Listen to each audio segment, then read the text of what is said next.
சென்னையில் உள்ள மத்திய பிளாஸ்டிக் கல்வி நிறுவனமான சிப்பெட் தமிழ்நாடு அரசின் உதவியுடன் ஏழை மாணவர்களுக்கு இலவச பயிற்சி அளிக்கிறது. இது குறித்த ஒரு செய்தி தொகுப்பை இப்போது பார்க்கலாம்.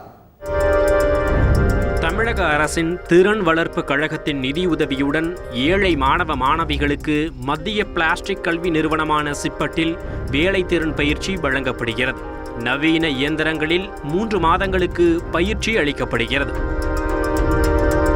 இது தவிர 3 மாதங்களுக்கு தனியார் நிறுவனங்களில் பயிற்சி தரப்படுவது இவர்களுக்கு மிகவும் உதவியாக அமைந்துள்ளது. நான் 6 மாதம் ட்ரைனிங், 3 மாதம் வெளில, 3 மாதம் ப்ரைவேட் கம்பெனியில் சார். எப்படின்னா ஷூராக வாங்கி தராங்க இன்னொன்று சொன்னே தான் நான் வந்தேன். அதனால் சார் இங்கே ப்ரைவேட் கம்பெனி, அதே ப்ரைவேட் கம்பெனியில் போயிட்டு ப்ரைவேட் கம்பெனியில் சர்டிஃபிகேட் கொடுத்தோன்னே அங்கேயே கம்பெனியில் போய் வேலை செய்யலாம். ஹாஸ்டல்லாம் ஃப்ரீ, டிஃபன் ஃப்ரீ, அப்புறம் கோட் ஷூட்டில் அவங்களே தராங்க. யூஸ்ஃபுல்லாக இருக்குது ரொம்ப. பல சமயங்களில் ஐடிஐயில் படித்தவர்கள் கூட இந்த பயிற்சிக்கு பின்னர் தான் வேலைக்கு தகுதி பெறுகின்றனர்.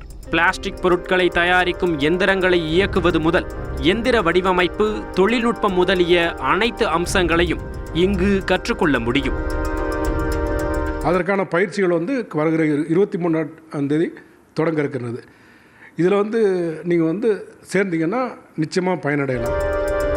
சிப்பெட்டில் பயிற்சி பெறும் காலத்தில் அதிநவீன எந்திரங்களை கையாள்வதற்கான வாய்ப்பு கிடைக்கிறது. எனவே உலகத்தரம் வாய்ந்த எந்திரங்களை கையாள்வதில் பயிற்சி கிடைப்பதால் தமிழ்நாடு மட்டுமல்லாமல் பிற மாநிலங்களிலும், ஏன் வெளிநாடுகளிலும் கூட வேலைவாய்ப்பு கிடைக்கிற சாத்தியம் இருக்கிறது. தந்தி டிவி செய்திகளுக்காக சிறப்பு செய்தியாளர் பீர் முகமது.